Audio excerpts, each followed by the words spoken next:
Ir más allá del pensamiento. Percepción y conciencia. Eckhart Tolle. ¿Es posible acallar la pesada voz que habla sin parar desde nuestra cabeza? ¿Quién es esa voz?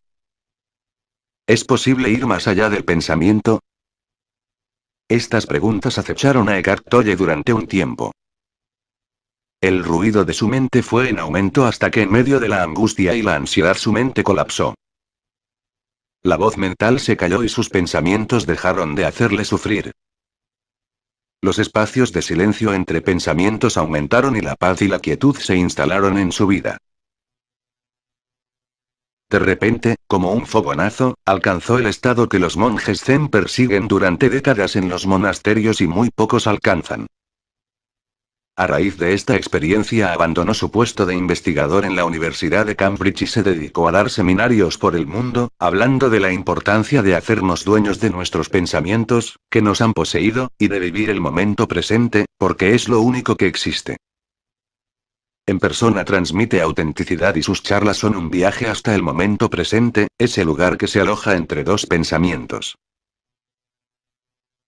Sus libros, El poder de la hora y Un mundo nuevo, ahora, resumen las enseñanzas de este maestro espiritual contemporáneo. Nos encontramos con Tolle en Barcelona y esta fue la conversación que mantuvimos.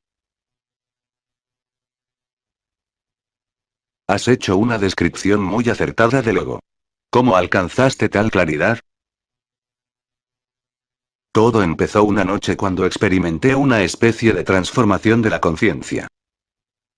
Al día siguiente me encontré de repente en un estado de paz interior que después ya nunca me ha dejado. Desde entonces siempre he tenido en el fondo un estado de paz. Antes había vivido en estados de depresión y de ansiedad, y cuando me pasó aquella transformación, no lo entendía, no tenía ni idea de lo que me había pasado, solo sabía que yo estaba en estado de paz. Tardé algunos años en comprender gradualmente lo que me había sucedido. Empecé a leer libros espirituales, textos antiguos y algunos textos nuevos, estaba buscando comparar lo que me había pasado a mí con lo que decían estos libros. Una cosa extraña me pasaba cada vez que abría un libro espiritual hindú, o cristiano. Inmediatamente entendía la esencia. Los textos y conversaciones con los maestros espirituales, monjes budistas, yogis, me explicaron lo que me había pasado. 2 años después de la transformación estaba en un monasterio hablando con un monje budista zen, y me dijo, que lo esencial del zen, consiste en ir más allá del pensamiento. Entonces me di cuenta de que eso me había pasado a mí, porque después de aquella noche, mis procesos mentales se habían reducido aproximadamente un 80% de lo que habían sido antes. Había muchos espacios sin pensamientos en mi mente, no inconscientes sino muy conscientes, pero sin proceso mental. El estado de paz ya había estado allí siempre, pero estaba cubierto con el ruido mental continuo, y gradualmente empecé a entender cuál es la esencia de la transformación espiritual. Todos los maestros hablan de la misma cosa. Utilizan palabras diferentes pero en el fondo todos apuntan hacia el mismo estado. Después lo reconocí también en los evangelios de Jesús en algunas cosas que él dijo.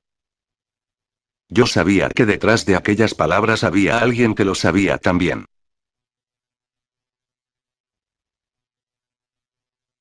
¿Cómo surgió el libro El poder de la hora? Después de la transformación, gente que yo encontraba en la calle o por casualidad empezaron a hacerme preguntas. Muchas veces yo no sabía la respuesta hasta que la escuchaba saliendo de mi boca. Eso fue el principio de esta enseñanza espiritual que se desarrolló de un modo muy informal. 2 o 3 años después alguien me llamó, maestro espiritual. Quedé muy sorprendido. A veces me apuntaba las cosas que yo había, para acordarme porque yo hasta entonces no sabía que lo sabía, y utilicé esas notas unos años más tarde cuando escribí el libro. Tuviste una experiencia de despertar espiritual muy fuerte. ¿Crees que a todo el mundo le tiene que ocurrir así, o se puede hacer de otra forma? Un cambio tan radical pasa a muy pocas personas. Para casi todos, es un cambio gradual o es un proceso que no se parece a lo que me pasó a mí. No sé por qué me pasó a mí, pero así es. Para casi todos los que encuentro, se pasa por una transformación gradual.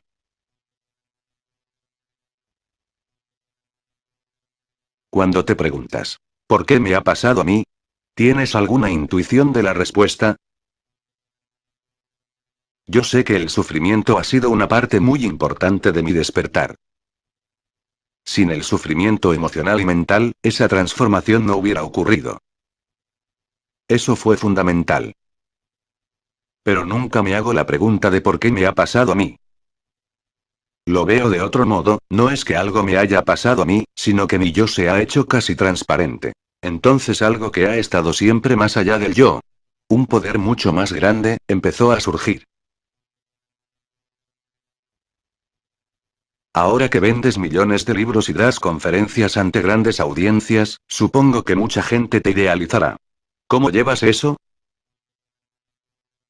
Son proyecciones porque ellos piensan que yo soy especial.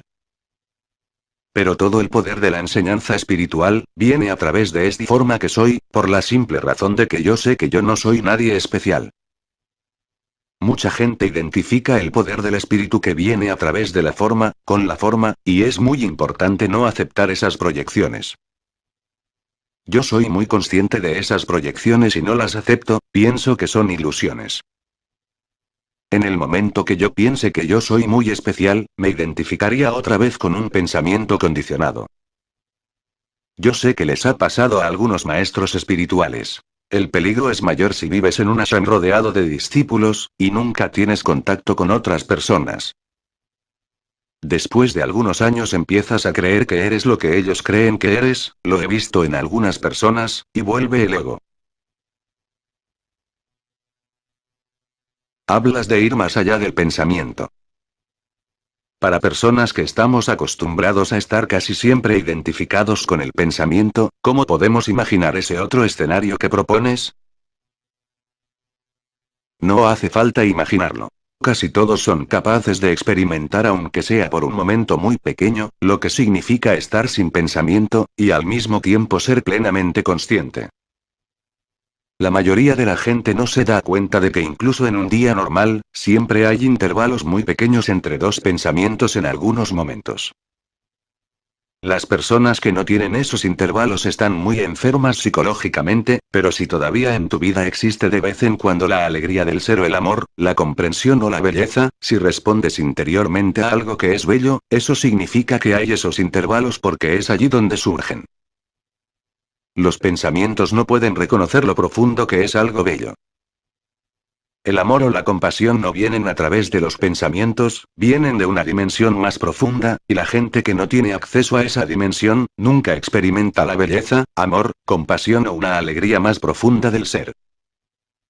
En esta civilización loca, risas, hay personas que en su vida ya no tienen esa experiencia del amor, de la belleza, de una paz interior de vez en cuando, les falta todo eso y en aquellas personas el ruido mental sigue, sin interrupciones. ¿Cuál es el primer paso para callar la mente? Tomar conciencia de que esos espacios existen en un día normal. Estás mirando a un árbol o al cielo, a las nubes, y es un momento en el que no hay ningún pensamiento. Solamente la percepción y la conciencia a través de la cual la percepción sucede. Un espacio. El primer paso consiste en darse cuenta de que, sin hacer nada, algunos espacios existen en mi vida. Después se pueden buscar esos espacios activamente. Yo recomiendo hacer cosas que uno hace normalmente como lavarse las manos, tomar un café, ir de aquí a allí, entrar en la escalera, subirse al ascensor, tomando conciencia del acto, y del momento, sin hacer de ello un medio para un fin, sino un fin en sí mismo. Lavarse las manos sintiendo el agua, el jabón, secarse las manos, etc. Solamente la percepción y la conciencia. Otra cosa que también recomiendo es cuando entras en tu coche, cierras la puerta y te quedas unos 30 segundos sin hacer nada, sentir el cuerpo, la vida dentro del cuerpo. No es mucho, 30 segundos, pero muchos de estos momentos en un día inician un cambio. Esos pequeños momentos en los que no pensamos sino que estamos conscientes sin pensar. Es más importante tener muchos momentos pequeños durante el día que estar en una meditación de media hora cada día, y luego pasarse el día sin tener espacios. Entonces empieza un cambio, surge la conciencia no condicionada, la conciencia pura. Lo demás, los pensamientos, son una forma de conciencia condicionada por el pasado. Casi toda la gente está atrapada en un sentido del yo, que depende de los pensamientos condicionados, y una imagen mental que tiene de quién soy, o sea, una identidad que depende de los pensamientos. Eso significa moverse por la superficie de la vida sin nunca ir más profundamente. Una vida de ese modo se hace muy insatisfactoria, siempre hay sufrimiento. Si tu vida se desarrolla solamente en la superficie del ser, que es cuando te identificas siempre con los pensamientos, entonces le falta la profundidad, y sufres.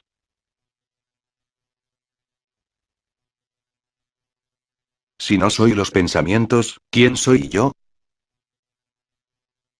No eres los pensamientos, eres el espacio desde el cual surgen los pensamientos. ¿Y qué es ese espacio? Es la conciencia misma. La conciencia que no tiene forma. Todo lo demás en la vida tiene forma. En esencia somos esa conciencia sin forma que está detrás de los pensamientos. Pero para experimentarlo es necesaria una experiencia de quietud interior. Si yo tengo solamente un momento en el día de quietud alerta, que me da un sabor de lo que es, ya entiendo lo que es la conciencia no condicionada, más allá del pensamiento. Una persona que no tiene ese momento, ni siquiera un momento, no puede entender nunca de qué estamos hablando ahora. No lo entendería. En el mundo espiritual, hay una corriente que tiende a utilizar canalizaciones, maestros, guías, etc. Sin embargo, tus enseñanzas son muy sencillas, muy prácticas. ¿Qué diferencia hay entre estas dos vías de conocimiento? Como lo veo yo, esta enseñanza va a la fuente. Hay otras enseñanzas que van a un nivel intermedio que todavía tiene una forma. Hay muchos niveles y cada enseñanza tiene su lugar, y la gente será atraída a la enseñanza que corresponde a su interior. Esta enseñanza no tiene nada que ver con la forma, va a la misma fuente del ser, y por eso es la más simple. Todas las intermedias son más complicadas y cuanto más cerca de la superficie, más complicadas, cuanto más profundas, más sencillas. ¿Has llegado a alguna conclusión de lo que hay después de la muerte? De algún modo, casi puedo decir que he muerto ya, porque si no estás identificado con la forma, lo que queda es lo eterno que no tiene forma. Entrar en eso conscientemente es encontrar la muerte antes de que la muerte te encuentre a ti, risas, y si entras ya en la dimensión que no tiene forma, y has entrado en la muerte, te das cuenta de que lo que llamamos muerte, en realidad es la vida sin forma. La muerte es solamente la disolución de la forma, y queda la vida, o lo que Jesús llama vida eterna. Por eso la muerte, incluso la muerte que sucede cerca de ti cuando se muere alguien, es siempre una posibilidad de realización espiritual. Detrás de cada muerte se esconde la gracia.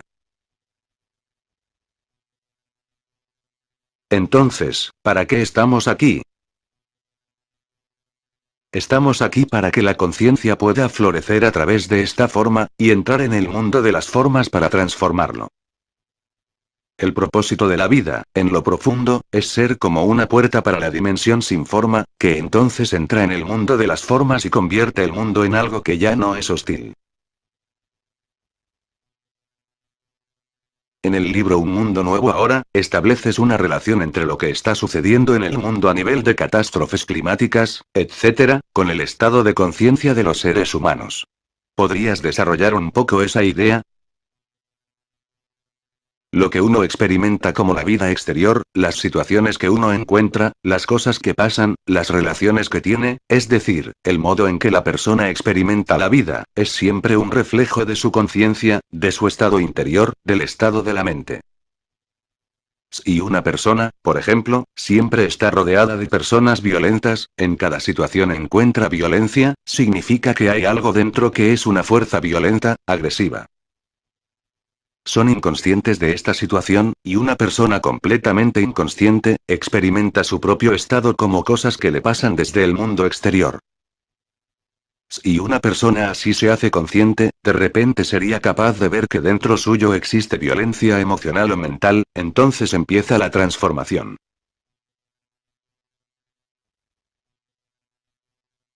¿Cómo crees que estará la humanidad dentro de 50 años? Yo lo veo de este modo. Las cosas están empeorando y mejorando al mismo tiempo. Hay dos corrientes. La corriente inconsciente que desde miles de años ha sido la corriente dominante y se sigue haciendo cada vez más demente, y creando cada vez más destrucción. Al mismo tiempo está emergiendo la corriente de la consciencia nueva, no condicionada, espiritual. La pregunta es, ¿hasta qué punto va a seguir el movimiento de la corriente inconsciente? Sin duda va a tener un efecto cada vez más destructivo en el planeta, pero al mismo tiempo se está desarrollando la consciencia nueva. Nadie sabe, ni yo tampoco lo sé, si la humanidad se está separando en dos especies diferentes. Es una posibilidad, que una parte de la humanidad no entre en la nueva conciencia y otra sí. Entonces se hace una separación como dos especies diferentes.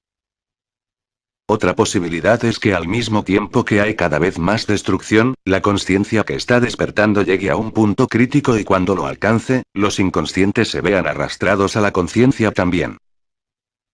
Es muy posible que si encuentran destrucción y sufrimiento que ellos han generado, sean arrastrados a la conciencia nueva.